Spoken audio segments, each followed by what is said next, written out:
welcome to my channel, or welcome back to my channel. My name is Andy Sometimes Mouse, and I talk about books and book-related things, and today I am giving you my mid-year check-in. So I have done this pretty much every year, I think, since I started BookTube, where I essentially just break down the stats for where I'm at mid-year. I also usually talk about, this used to be its own standalone video, but now it's not, but I talk about where I'm at with my reading, the goals I have for reading, what I want to change, what's going well, etc. So I'm going to talk about that here as well. I'm going to start with that part of the conversation, and then we'll talk about the stats closer to the end because the stats are pretty long. I think the biggest thing, there's two big things that have changed about my reading. The first is that I got the Kobo Libra color for my birthday. This has changed my reading in kind of insane ways, in that I'm reading constantly, like constantly. I find myself sitting and watching movies and reading, like if it's a movie I don't care about, watching TV and reading for the same reason. This is so lightweight compared to the Kindle Paperwhite to me. I don't know, like I have the Kindle, I just like this so much better. I like that it's in color. It's the way that it naturally adjusts the brightness is really good for my eyes, and the buttons are so handy. I didn't realize how much I did not enjoy tapping or swiping on the screen until I got buttons. The buttons are really, really helpful. I will say, get a screen protector for this if you don't have one. I don't know if the camera is catching it, but I went to grab a bowl and had the Kobo in my hand at the same time and almost dropped both of them, and in an effort to save them I like snatched them and I scratched the screen. It's not that bad. It's really only noticeable when it's in night mode or when it's dimmed like it currently is, but again, I don't even know if the camera is like catching it. But there is a little bit of a scratch. But this has changed my reading by leaps and bounds. It's very wild to think about because I was not reading that much digitally before because my Kindles were so slow and impossible to use, so a lot of my digital reading was done on my phone or my iPad, and those are way too bright for me to use at night, and so it wasn't really convenient for me to be reading. It also, I didn't like carrying around my Kindle because it just sucked, and yeah, it sucked. It was slow, it was frustrating to use. This has only had a few moments where I was really frustrated by it, and honestly I think it's user error. I think I'm probably doing something that's causing it to freeze up sometimes after I unplug it from my computer. I think that's on me, and it takes me like 5 minutes to fix, so it's not a big deal. The other thing that's changed a lot about my reading is how I track my reading. Prior to the last couple of months, I have been using a Hobonichi Vec A5, like the little one. It's not an A5, whatever the size is, it's little. And I was using it and putting like the book covers and the reviews and Cowpile and whatever in it. This is still handy, I guess. I just don't think I'm going to continue to use it for the rest of this year. I might use it next year. I know they're dated, but the dates don't particularly matter in this instance, so I either will use it next year or use it for something else, because I'm not about to let these expensive notebooks go to waste. But I have switched to binders. The one that I'm using right now is kind of my archive for my reading tracking. So anything that I've already read is going here. These have already been moved to their appropriate parts. But anything I've already read is going here. So I've been putting and printing out like these covers. My Cowpile is here, whatever, and I can just make this in Canva and print it out as needed. I'm not printing out a bunch of book covers and just like feeling pressure to read those. I'm just printing it out as needed, and I really like that. I also like that I can take it out and then write in it, no issue, on here, right? It's just on my desk. I can write on it as needed. I don't feel like I have to catch up. I don't feel like I have to look for it. Oh no, did it fall? Where is it? Whatever. And it's also like not bulking up anywhere because it's just a sheet of paper, and I really like that. My main planner stuff has also moved into an A5 binder system, and so the books that I haven't read yet I put in here because this is where all of my planner pages are and stuff, so it just makes sense to put them in here. Right now this is working for me and it's what makes sense. My book tracking, like on paper, is not as important as my digital tracking. My digital tracking hasn't changed at all. My digital tracking works, so there's no need to change it, but my paper tracking is how I do things like my in-the-moment reviews. I also feel like changing to this method has really changed the way that I'm talking about books to you guys.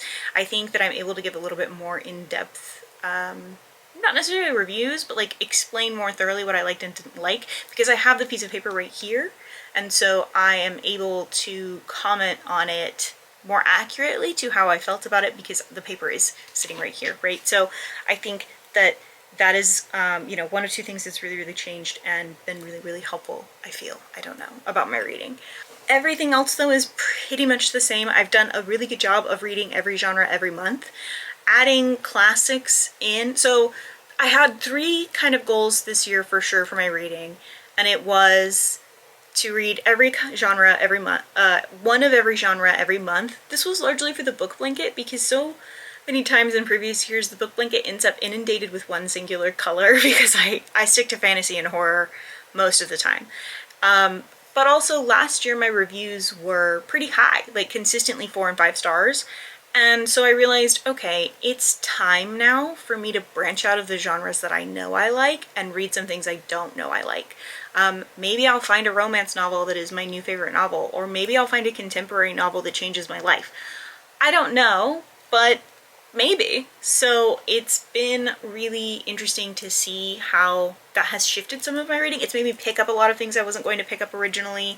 It's made me think a little bit harder about the books that I'm picking for my TBRs. Like I'm having to put a lot more mindful thought into those lists instead of just being like, well, I wanted to read these, so here they are. I'm thinking about them a little bit more before choosing them, and I think that has created more of more interest in my reading for me. Like, I'm not reading, okay, another great book, another great horror, another great horror, another great horror. Like, although I have done that in the recently, there's more variety and therefore more interest. And as somebody with ADHD, this has been kind of helpful. Not that I think I'll stop reading anytime, but this has been really helpful. The other goal I had was to read one classic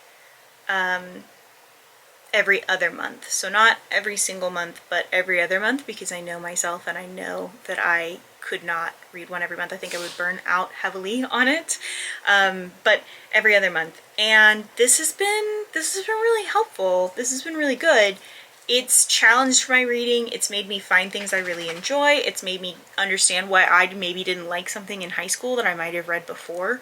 And it's also made me go out of my way to look for things even further than the read one of every genre. It's made me go out of my way to look for things I would have never read before. Last year I had the goal of reading one nonfiction book every month, and this is kind of in that same vein. I am still reading one nonfiction book every month. I think that was the third goal I was talking about, which is not a goal. I don't know why I said that. I think that really made my brain grow and made me learn some new things, and that was really helpful. Not that you can't learn from fiction, it just was good to learn science-based things or even emotional things. Some of the best books I read last year were the nonfiction books, so you know, it's good for me to grow out of the things that I am used to and grow into new things and find new things that I enjoy. So yeah, I've really enjoyed my reading this year. I think my reading goals and my reading processes have really developed and changed this year in a positive way, and I think I'm finding my footing again about talking. I like how I talk about books. I think I don't know. That's just how I'm feeling right now about it. But that's kind of it. That's where I'm at with my goals. There's not really anything I'm going to change about my goals. I'm not going to shift anything. I don't dislike anything about what I'm doing. I have made adjustments along the way, and I like the adjustments that I've made. So with all that being said, I'm going to now tell you about the stats, which is going to be a doozy. And I'm so sorry to editing me, because this is going to be a lot. Okay, let's talk about stats, which I did print out in the little A5 thing, and here it is. We love that. First up, we have total books read, which is 153. Pages read was 24,218. Hours listened, I only have it as days. I don't have the actual hours, but the as days worth of time of audiobook listening is 37 days, 5 hours, and 44 minutes. My average day it takes me to finish a book is 2.3, and I read an average of 26 books per month. I read an average of 163.880 pages per day, and I listen to an average of 6 hours, 27 minutes, and 14 seconds of audiobook listening per day. I purchased a total of 9 books this year, which has cost me $130.33. That's a little bit more than I would like to be spending on books, but here we are. And then for library books, I've checked out 108 library books, which has saved me $2,067.46. We be saving money. I love the library. Please get a library card if it is available to you. For formatting, 9 of the books I've read this year were print, which is 6% of the books. 71 of them were digital, which is 46% of my reading, and 74 of them were audiobooks, which is 48% of my reading. I think the Kobo has really shifted the way that I read things, because it is making that number kind of 50-50 instead of like, I think it's usually like 60, and then the digital is a lot lower than it is here. I think. I don't know. I'd have to look at my previous stats. For audiences, I have read a total of 80 adult books, which is 52%, 21 middle grade books, which is 14%, and 53 young adult books, which is 34%. A while back I did have the goal to read more adult books, and I think I have shifted into that pretty obviously. I genuinely think a lot of the young adult that I've been reading is because it's on old TBRs, or it is old young adult series that either the new book has just come out or I am just now getting around to finishing it. For fiction to nonfiction, 145 of the books I've read this year are fiction, and that's 94% of my reading, and 9 of them were nonfiction, which is 6% of my reading, which is 3 more than 1 per month, so that's kind of cool. For genres, which I will talk about this a little bit more also in my book blanket wrap-up, because you'll see what that looks like with the colors associated with them. I don't know if this comes out before that. I don't remember the scheduling here, but for genres, 15 are sci-fi, which was 10% of my reading, 65 was fantasy, which is 42% of my reading, which makes sense, 8 is romance, which is 5% of my reading, and 11 is historical, which was 7% of my reading. 7 were mystery/thriller, which is 5% of my reading. Horror was 30, which is 19% of my reading, also makes complete sense. 3 were classics, 2% of my reading, and 6 were contemporary books, which was 4% of my reading. My rating percentages are a little bit interesting because they're shifting lower. None of the books I've read this year I rated 1 star. That's good. 6 of them I rated 2 star, which is 4%. 55 of them I rated 3 star, which is 37%. 66 of them I rated 4 star, which is 44%. And 22 of them I rated 5 star, which is 15%. And I swear to God, like 6 of those were in June. Like, I read a ton of 5-star June. I think May and June. I read like an obscene amount of 5-star books. And the rest of the months I didn't. My reason for reading is, I've got these like specific sections, right? 138 of the books I picked this year were just for fun, which is 90% of my reading.